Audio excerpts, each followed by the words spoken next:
자, 생각하려는 주제입니다. 첫 번째 다 같이 시작. 신약성서가 기록되어야만 했던 이유는 무엇입니까? 사실 옳은 질문에 대한 대답은 오늘 공부하는 내용 속에 다 들어있어요. 두 번째 시작. 저자와 저작 시기, 주제와 강조점에 있어서 차이를 보이고 있는 신약성서 27권을 하나로 묶어주는 연결점은 무엇입니까? 저자가 다르고 기록한 시기가 다르고 주제와 강조점이 다름에도 불구하고 신약성경 27권을 하나로 묶어주는 연결점이 뭐냐? 자, 세 번째 시작. 정경 확립의 기준은 무엇입니까? 다 같이 세 번째 시작. 성경 외에도 많은 책들이 있는데 그 많은 책들 가운데서 왜 27권만 정경으로 선택을 했는가? 그 기준이 뭐냐? 자, 시대적 상황입니다. 우리가 이 신약 성경을 이해하려면 먼저 로마 시대를 알아야 됩니다. 왜? 그때는 로마가 지중해 일대를 통치하던 시대였기 때문에 바벨론, 페르시아, 히랍 시대가 지나가고 이제 초강대국 로마 제국이 등장한 거예요. 그러나 로마 제국의 시작은 황제가 다스리는 제국이 아니었어요. 기원전 509년 그 당시에 초라했던 도시 로마에서 시작한 작은 공화국이었어요. 공화국이 뭐냐? 국민의 대표가 통치하는 정치체제입니다. 주권이 국민에게 있는 거예요. 국민이 선출한 대표자가 나가서 정치하는 거예요. 그래서 우리나라를 대의 민주주의라고 해요. 대의. 우리 대신 우리가 뽑은 국회의원들이 나가서 정치하는 거죠. 로마 제국의 시작은 절대로 황제가 다스리는 나라가 아니었다는 거예요. 공화국으로부터 출발했다는 거예요. 그러나 수백 년 시간이 흐르면서 로마는 점차 강국으로 성장하게 되고 주전 450년경 줄리어스 시저, 폼페이, 클라서스 이 세 장군에 의해서 권력이 분산됩니다. 그러다가 시저가 암살을 당해요. 그 유명한 말이 있죠. 시저가 죽을 때 한 말 뭐죠? 브루투스 노마저도 자식같이 키운 그 브루투스에게 시저가 암살을 당해요. 암살을 당할 때에 이 시저가 외친 말 브루투스 노마저도 배신을 했다는 거죠. 그러면서 시저가 암살된 이후에 정치 체제가 둘로 나눠지게 됩니다. 그래서 동방 시리아 총독이었던 앤토니, 이 앤토니가 애굽의 여왕, 그 유명한 여왕 누구죠? 클레오파트라와 손을 잡는 거예요. 앤토니와 클레오파트라가 손을 잡고 정치 세력을 구성하게 되는데 이때 로마에서는 옥타비아누스가 통치를 하고 있었어요. 그래서 이 양쪽 세력으로 로마가 나눠져 있었는데 주전 31년 이 앤토니와 옥타비아누스가 그리스 남단 액티움이라는 작은 섬에서 싸움을 하게 돼요. 근데 누가 이겼을까요? 안토니와 옥타비아누스가 싸웠는데 누가 이겼을까요? 여기 나오네, 여기. 네? 옥타비아누스가 대승을 거두고 로마를 지배하게 되는 거예요. 로마로 돌아온 옥타비아누스는 그 공을 인정받아서 원로원이 최초로 황제 칭호를 부여하는 거예요. 성경에 나오는 가이사 아구스토가 바로 이 사람이에요. 이 옥타비아누스가 가이사 아우구스토, 영어로 말하면 아우구스트 시저가 되는 거예요. 그러므로 로마 제국이 태동을 하게 됩니다. 로마 제국은 강력한 군사력을 가지고 지중해 전역을 통치하면서 평화를 유지하게 돼요. 여러분 지도를 보게 되면 얼마나 많은 땅을 차지하고 있어요. 서쪽으로는 영국까지, 동쪽으로, 남쪽으로는 아프리카 북단까지 차지하게 되는 지중해 일대를 지배하면서 평화가 유지됩니다. 그것을 영어로 팍스 로마나, 로마의 평화라고 이야기합니다. 군사력에 의한 평화, 강력한 힘에 의한 평화의 시대가 되는 거예요. 그러면서 로마의 황제였던 시저는 신격화되고 황제를 숭배하는 사원이 생겨나게 되고, 그래서 기독교인들까지도 로마의 황제를 큐리오스 주라고 부르도록 한 거죠. 주. 그러나 그리스도인들은 예수님 외에 주님이 어디 있습니까? 로마의 황제를 향하여 큐리오스 주님이라고 부르기를 거부한 거예요.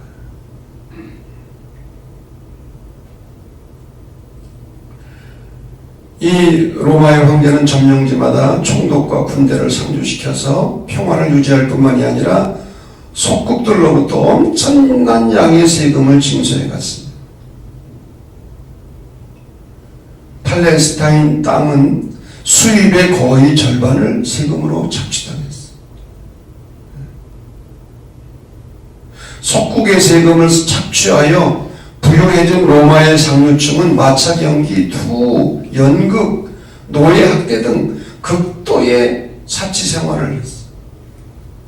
윤리와 도덕이 극도로 타락했고,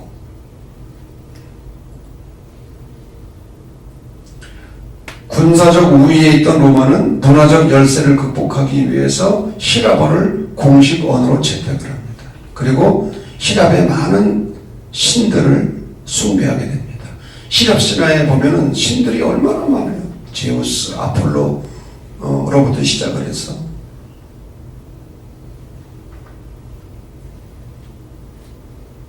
자, 로마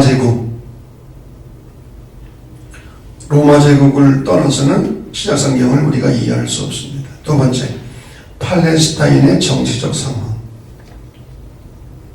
로마 제국이 지중해의 새로운 왕조로 부상하는 동안 시리아에 저항하여 쟁취했던 마카비 형제들에 의해 세워진 하스몬 왕국. 마카비 형제들이 싸움을 잘했다고 했잖아요. 그래서 시리아의 안티오쿠스와 저항해서 싸움을 하는데 싸울 때마다 승리를 거두는 거예요. 그래서 이 마카비 형제들이 중심이 되어가지고 하스몬 왕국을 세웠는데 100년 동안 유지됩니다. 그런데 결국 이 하스몬 왕국이 내분으로 무너지게 해요. 내부 갈등으로. 여러분, 우리나라가 망하는 가장 중요한 요인이 뭔지 알아요? 외부의 공격이 아니었어요. 국론 분열, 당파 싸움. 지금도 그러잖아요. 지금도 나라가 여당에서 뭐를 말하면 야당은 무조건 반대해요. 지금 여당도 야당이었을 때 마찬가지고. 이 당파 싸움, 국론 분열. 지금 우리나라의 가장 큰 문제는 사실은 남북 통일이 아니라 국론 분열입니다. 이 하스본 왕국도 내분으로 망하게 되는 거예요. 반대 세력을 견제하기 위해서 로마의 장군 폼페이가 입성하게 되는데 그냥 소나기에 그 모 입에 뭘 넣는다고 그러지 이거? 예? 고양이 입에 개를 넣는다고 그러는? 뭐가 아닌 것 같은데. 뭐 그걸 많이 있는데 로마의 도움으로 정했는데 잘됐다 하고 이 로마의 폼페이 장군이 군대를 이끌고 이 하스몬 왕국을 점령하게 되고 그냥 먹어버린 거예요. 그게 바로 기원전 63년이에요. 팔레스타인을 손쉽게 장악한 로마 제국은 효과적인 통치를 위해서 분봉왕을 세웁니다. 그 사람이 누구예요? 헤롯. 이 사람은 정통 유대인이 아니었어요. 에돔의 피가 섞인 유대의 왕자였어요. 그래서 이 분봉왕 그야말로 허수아비죠. 허수아비를 내세워가지고 나라를 통치하도록 한 거예요. 뒤에서는 조종을 하면서. 헤롯은 로마 황제 앞에 잘 보이기 위해서 가이사라 빌립보를 도시를 세워서 로마에게 바칩니다. 그 유명한 예수님께서 너희는 나를 누구라고 하느냐 질문하셨던 마태복음 몇 장에 나오죠? 16장. 가이사라 빌립보라는 도시를 만들어 가지고 로마에 바치는 거예요. 헤롯은 순수한 유대인이 아니라는 약점을 감추기 위해서 마카비 후손의 딸 마리암과 결혼을 하다가 위협을 느끼자 아내를 살해하고 처남과 심지어 자신의 아들들까지 죽여요.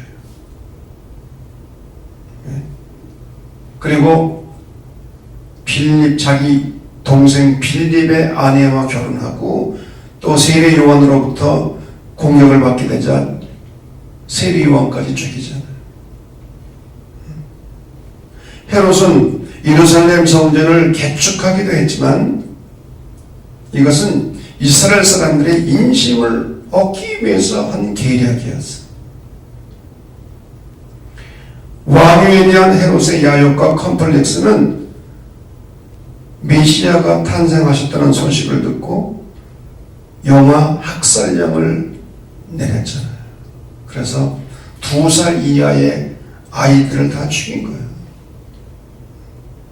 이렇듯 로마에게는 압으로 팔레스타인에게는 악정으로 치리하는 헤롯 왕 때문에 팔레스타인 땅은 극도로 어려운 지경에 이르게 됩니다. 이때의 팔레스타인 땅은 크게 세 지역으로 구분이 되죠. 예루살렘을 중심으로 하는 유대 지역, 그리고 중간 지역인 사마리아, 그리고 북쪽의 갈릴리 지역. 이 유대 지역은 예루살렘을 중심으로 하고 있기 때문에 정통성을 자랑합니다. 자기들이 중심이라는 거예요. 자기들이 정통이라는 거예요. 이 갈릴리 지역은 맨 북단이고 단지파가 살았던 곳인데 대부분 가난한 서민들이 살았고 어부들이 많았어요. 왜? 갈릴리라는 호수를 중심으로 살았기 때문에. 그런데 이 갈릴리 지역은 예수님의 사역의 중심지이기도 했죠. 이 갈릴리 지역은 오클로스, 민중이라는 말이 오클로스인데 민중들이 살던 땅이었어요. 그리고 강한 군대에 의해서 끊임없이 짓밟힌 땅이기도 해요. 땅이 비옥했으니까 힘만 있으면 차지하려고 하는 거지. 자, 그런데 이 중간에 있던 사마리아 지역은 북이스라엘이 아수르에게 멸망을 당하고 많은 사람이 아수르로 잡혀가면서 이방인의 피가 섞여서 순수 혈통의 유대인들을 찾아보기 힘든 지역. 피가 섞여 그래서 정통 유대인들은 이 사마리아 사람들을 유대인으로 인정하지 않을 뿐만 아니라 무슨 취급을 했어요? 개 취급을, 사람 취급을 하지 않은 거예요. 이렇듯 팔레스타인 안에서의 지역 간 갈등과 분열이 진행되는 동안 로마 황제는 다소 융화 정책을 쓰긴 했지만 오히려 헤롯은 세금을 45%나 징수해가는 학정을 일삼았어요. 여러분, 세금을 절반가량 걷어가면 어떻게 삽니까? 그래서 한쪽에서는 로마를 향하여 저항을 하겠죠. 무력으로 저항을 하게 돼요. 우리나라가 3.1운동 이후에 독립군을 만들고 임시정부를 만들고 일본에게 저항했듯이 이 저항 세력이 생겨나게 되는 거예요. 그러면서 이들은 그들을 정치적으로 해방시켜줄 메시아를 갈망하게 됩니다. 현실에 희망이 없으니까 다윗 왕과 같은 정치적인 강력한 메시아가 출현해서 자기들을 구원해 주기를 기다린 거예요. 그리고 무력으로 저항하는 운동들도 일어났지만 열심당이라는 지하 운동도 있었고 또 추후 67년에는 처참한 유대전쟁이 일어납니다. 로마의 저항에서 싸움을 하게 돼요. 그러나 여지없이 무너지게 되죠. 지금도 유대 땅에 가면은 마사다라고 하는 지역이 있는데 로마군에게 저항을 하다가 도망을 쳐가지고 마사다라고 하는 높은 언덕 위로 올라가게 돼요. 거기는 사람이 정상적으로 올라갈 수 없는 곳입니다. 그곳에 올라가서 꽤 오랫동안 버텨요. 물도 없고 먹을 것도 없는 그런 산 꼭대기에서 꽤 오랫동안 버티다. 결국은 장군 하나가 거기에 있던 사람들을 다 죽이고 자기도 자결을 하죠. 이 마사다 언덕에서.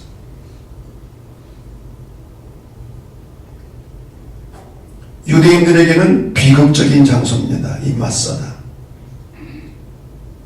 지금도 이스라엘 청년들은 이 마사다에 가서 정신교육을 받는 거예요. 힘이 없으면 우리가 이렇게 된다.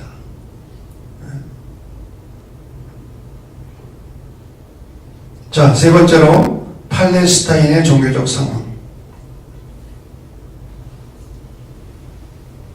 자, 주전 538년에 바벨론으로부터 해방이 되고 예루살렘으로 귀환하면서 성전을 개축하고 봉헌하고 또 느헤미야가 중심이 되어서 성벽을 개축하고 그리고 에스라에 의해서 그 유명한 워터게이트 수문앞 광장에서 민족적인 대부흥회를 열고 회심을 하게 되고 그렇게 하면서 축복으로 이어지는 것 같았지만 메시아 왕국이 오지 않는 거예요.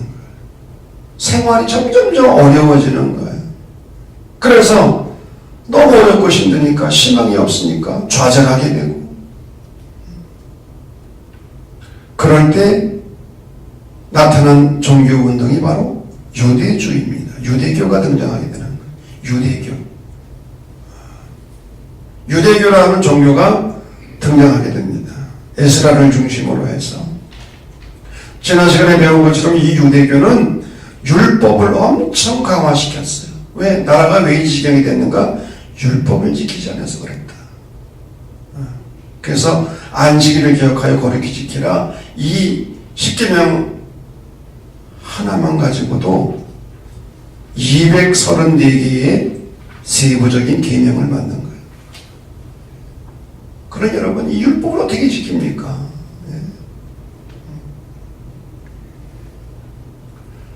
이 유대주의 운동은 크게 세 가지로 나눠졌다고 했습니다. 지난 시간에 배운 것처럼 사두개파, 바리새파, 그리고 또 하나 뭐죠? 에세네파. 이 사두개파는 제사장 계보입니다. 사독 제사장의 후손들인데 정치에 관심을 가졌어요. 정치. 네, 정치. 현실 정치. 그래서 사례들인이라고 하는 의의를 장악했어요. 근데 이 바리새파 사람들은 율법을 목숨처럼 지키는 유대교의 수도사들이라고 했어요. 수도사. 율법을 목숨처럼 생명을 걸고 지키는 거예요.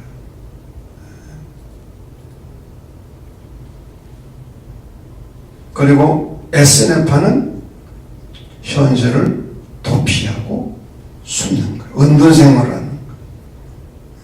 세상을 부인하면서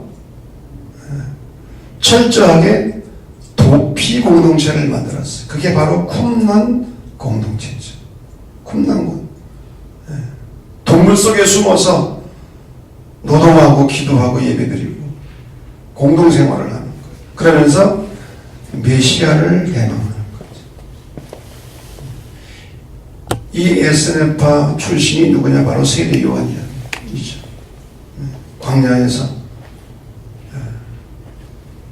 메뚜기와 석축을 먹고 낙타토롯을 입고 회개를 선포한 그런 예수님의 선구자. 자, 말씀의 해석으로 들어갑니다. 첫째, 신약성서의 구성. 먼저는 복음서. 사복음서라고 그러죠. 사복음서. 사복음서가 뭡니까? 시작. 마태, 마가, 누가, 요한. 그러면 공관복음은 무엇입니까? 공관복음은 뭘 얘기해요? 마태, 마가, 누가. 왜 공관복음입니까? 쓰여진 자료가 비슷해요. 마태, 마가, 누가는. 제일 먼저 마가복음이 쓰여졌고, 마태는 마가복음을 참고하고, 누가도 마가복음을 참고하면서 자기들의 자료인 Q자료라고 합니다. Q자료. 그것을 가미해서 성서를 기록한 거예요. 자, 사도행전. 사도들의 행전이죠. 핵심적인 사도들은 바로 사도 베드로와 그리고 사도 바울. 특별히 사도 바울의 전도 여행을 기록하고 있습니다. 자, 바울 서신. 주요 서신으로는 갈라디아서, 고린도 전후서, 로마서. 옥중 서신, 감옥에서 쓴 서신은 에베소서, 빌립보서, 골로새서, 빌레몬서. 목회 서신은 목회를 하고 있는 디모데에게 쓴 서신인데 디모데 전후서, 디도서. 초기 서신, 사도 바울이 제일 먼저 쓴 서신은 데살로니가 전후서. 여러분, 바울 서신이 먼저 쓰여졌을까요? 복음서가 먼저 쓰여졌을까요? 몰라도 괜찮아. 이거는 그냥 바울 서신이 먼저 쓰여진 거예요. 복음서는 뒤늦게 쓰여지게 됐습니다. 자, 그 다음에 히브리서. 히브리서 저자는 누구인지 모릅니다. 일반 서신, 야고보서, 베드로 전후서, 요한 1, 2, 3서, 유다서. 저자가 누구인지를 알죠? 그리고 묵시록, 요한계시록. 요한계시록을 이해하려면 그 당시 로마로부터 무서운 박해 상황을 알아야 돼요. 그래서 박해자들에게는 이해하지 못하도록 여러 가지 상징이나 암호나 숫자들이 거기에 들어있는 거예요. 요한계시록 안에. 그리고 그리스도인을 알아보도록 하기 위해서.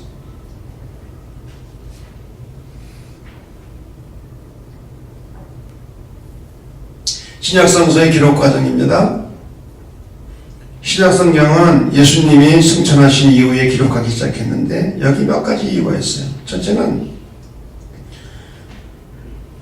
예수님 시대의 사람들은 기록의 필요성을 느끼지 않았어요. 왜? 예수님이 우리가 죽기 전에 다시 오실 것이다.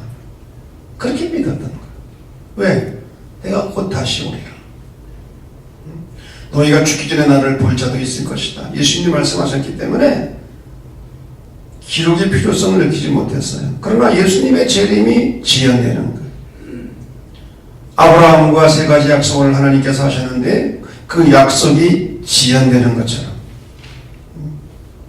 예수님의 재림도 자꾸만 지연되는 거예요. 그래서 예수님을 경험했던 사람들이 하나씩 둘씩 세상을 떠나는, 그렇자 기록을 해야 되겠다. 그래서 복음서가 쓰여지게 된 거고요. 두 번째로는 점차로 극심해져가는 로마 제국의 박해로 인해서 복음의 기록을 더욱 촉진시켰다. 왜? 로마 제국의 감시를 피해서 큰 소리로 예배를 드릴 수가 없는 거예요. 어떻게 찬송가를 부릅니까? 어떻게 큰 소리로 예배를 드립니까? 그래서 조용히 기록된 문서를 보는 곳으로, 그래야 안전하기 때문에. 그리고 세 번째로는 유대교로부터 구별하기 위해서. 유대교가 그 당시 강력한 종교였어요. 그래서 이 유대교로부터 그리스도교를 구별하기 위해서 유대교는 구약성서를 가지고 있었잖아요. 율법서를 가지고 있었잖아요. 그래서 신약성경을 기록하게 되었고요. 네 번째로는 하나님의 영감이다. 성서가 다른 세속적인 문서와 구별되는 점은 기록 과정에서 하나님이 친히 주도적으로 개입하셨다는 것. 그러나 여기서 우리가 기억해야 될 것은 문자적 해석은 위험하다. 문자적 해석. 그래서 축자 영감설이냐 유기적 영감설이냐. 우리 감리교는 유기적 영감설을 믿는 교회입니다. 다시 말하면 문자 하나하나가 하나님의 말씀이 아니라 그 안에 담겨져 있는 의미가 하나님의 말씀입니다. 우리가 성경을 문자적으로 해석하면 상당히 오류에 빠지기 쉬워요. 예를 들면 여자들은 교회에서 잠잠하라. 그래서 교회에서 여자 목사나 장로를 안 세우고 했거든요. 잠잠하라고 그랬으니까 어디 여자들이 건방지게 교회에서 누구를 가르치고 설교를 하고 그래. 이 문자적인 해석인 거죠. 문자적인.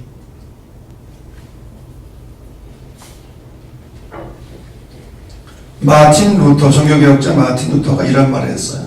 성경은 구유에 누워 계신 예수님과 같다. 예수님이 어디에 누워 계세요?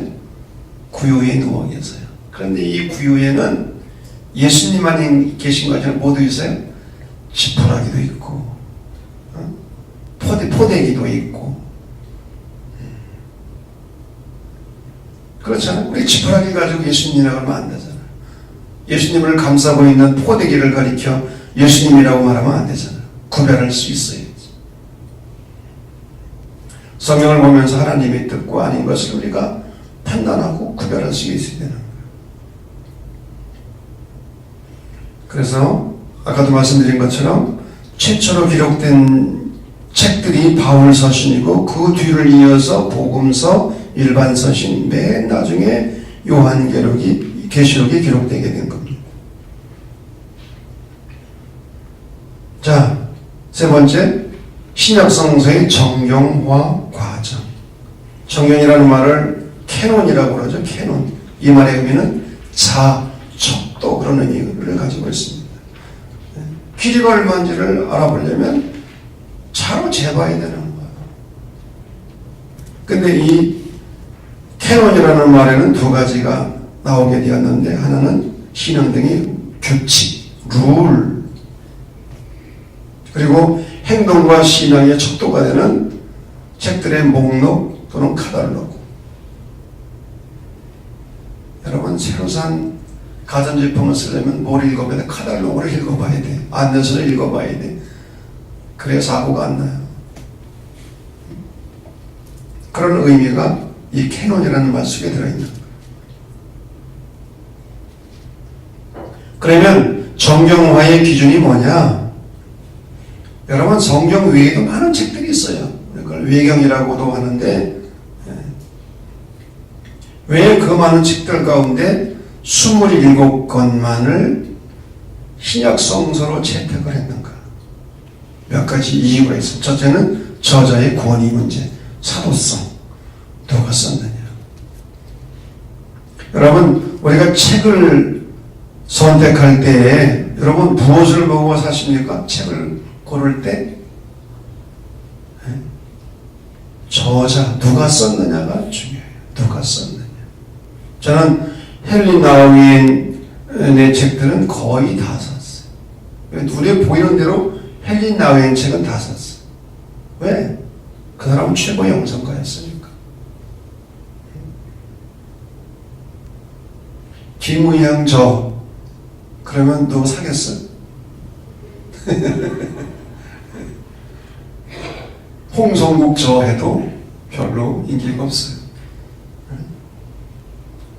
누가 썼느냐? 사도성, 사도였느냐?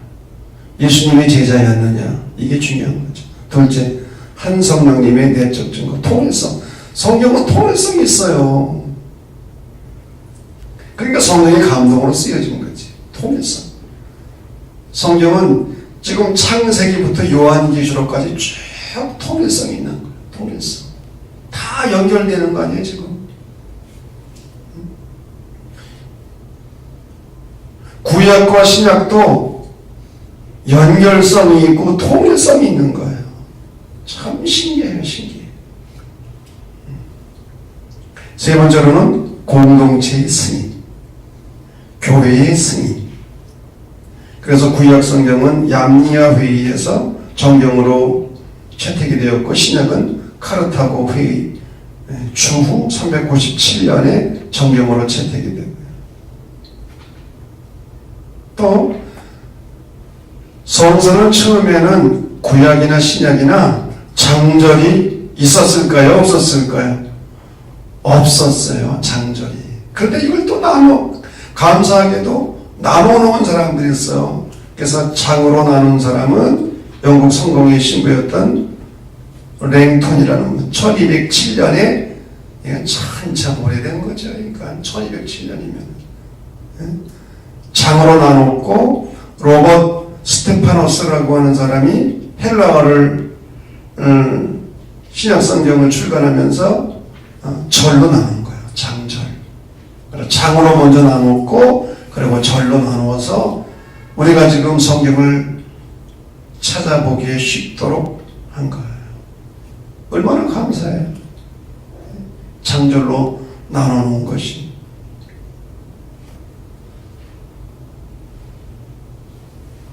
자, 신학적 의미.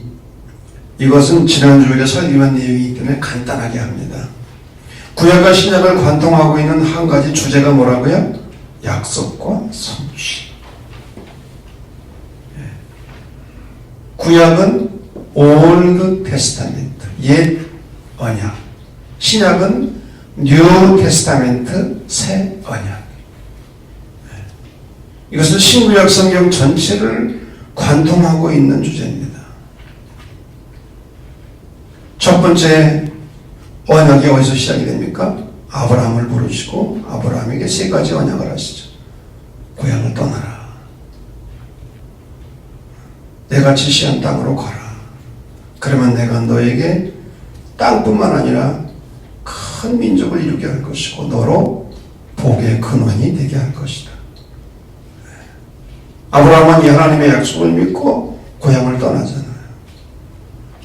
그 당시에 부족을 떠난다는 것은 죽는 일과 같았어요. 왜? 힘센 놈이 빼앗고 죽이고 차지하니까. 그러나 아브라함은 하나님의 약속을 믿고 고향을 떠났죠. 그런데 이 약속이 이루어지지 않는 거예요. 아브라함 당대뿐만 아니라 그 이후 이삭, 야곱, 요셉의 시대까지도 이루어지지 않았어요. 그것을 뭐라고 그랬죠? 신학적으로 약속의 지연, 지연의 동기. 약속이 쉽게 이루어지지 않는 거예요. 그런데 그 약속이 언제 이루어지기 시작합니까? 애굽 땅에 가서 75명이 애굽의 고센 땅에 가서 고생은 세게 했지만 뭐를 많이 낳았어요? 자식을 낳는 거예요.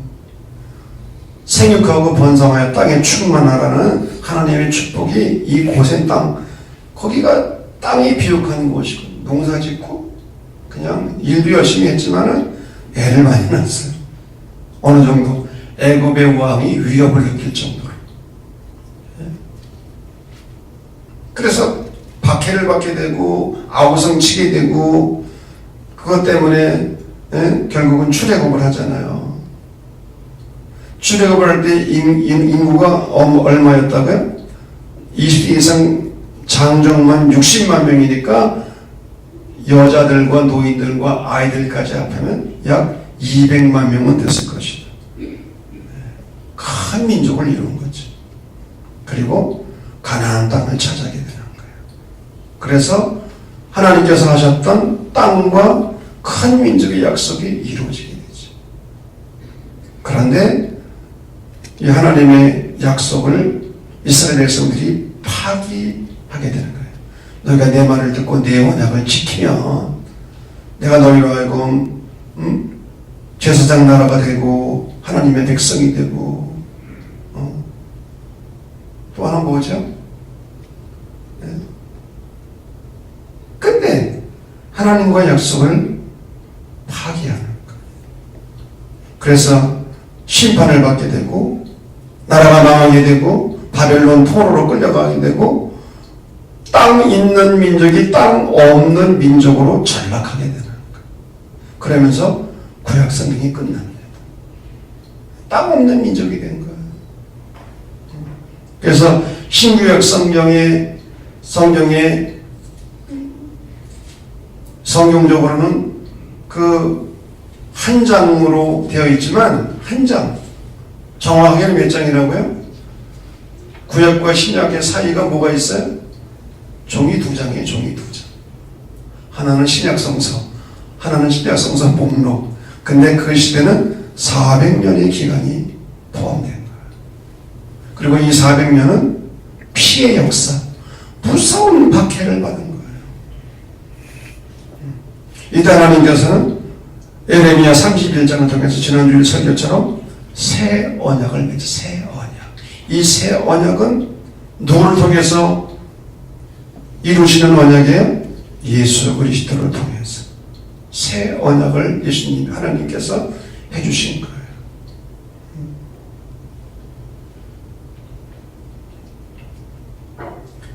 예수님이 탄생하신 말구유는 그 당시 버려진 땅의 상징이다. 강대국들에서 짓밟히고 통치자들에 의해서 정말 힘겨운 삶을 살고 있다. 이 팔레스타인 땅, 죽음의 땅, 버려진 땅을 상징한다고 그랬습니다. 예수님이 아기의 모습으로 오셨는데 이 아기는 무력해진 민족의 모습. 큰 민족은커녕 완전히 무력해진 민족. 여러분 아기가 얼마나 연약합니까? 부모가 돌봐주지 않으면 죽을 수밖에 없어요. 이런 상황 속에 예수님이 오셔서 십자가를 지셨다.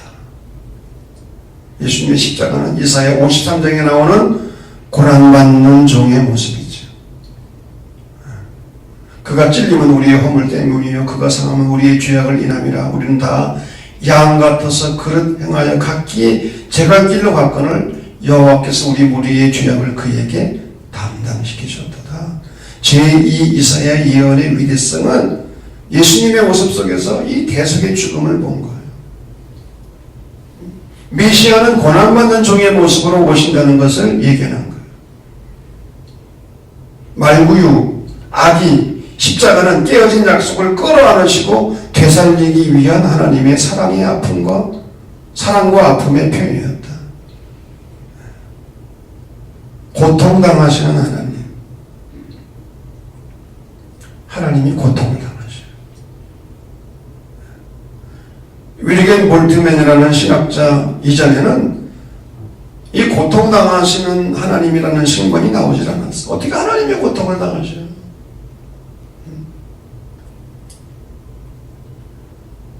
예수님이 십자가에 달려 나의 하나님 어째 나를 버리셨나이까 라고 절규하실 때 하나님 아버지는 어디 계셨는가? 아들이 고통 속에서 죽어갈 때 하나님은 어디 계셨는가? 몰트만은 그렇게 말합니다.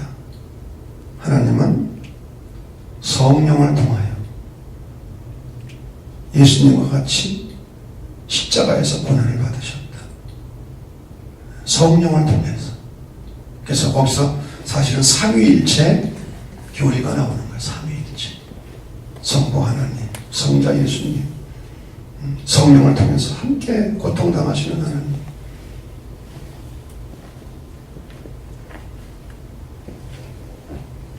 아브라함에게 약속했던 세 가지 약속, 땅, 민족, 복, 이것이 예수님의 십자가 부활을 통해서 약속된 하나님의 나라에서 완성이 기약되었다. 하나님 나라. 예수님의 설교와 가르침과 병 고침 등 예수님의 사역의 핵심은 하나님 나라. 회개하라. 하나님 나라가 가까이 왔느니라. 예수님은 하나님 나라에 대해서 여러 가지 비유를 통해서도 말씀하셨어요. 이 하나님의 나라는 하나님이 통치하시는 나라이고 정의와 사랑과 평화의 나라이고, 이 하나님의 나라는 예수님의 오심으로 이미 already 시작이 되었고 현재 진행 중이고 앞으로 완성되어질 그런 나라지. 우리는 지금 완성을 향해서 나아갈 뿐이에요. 아직은 아니에요.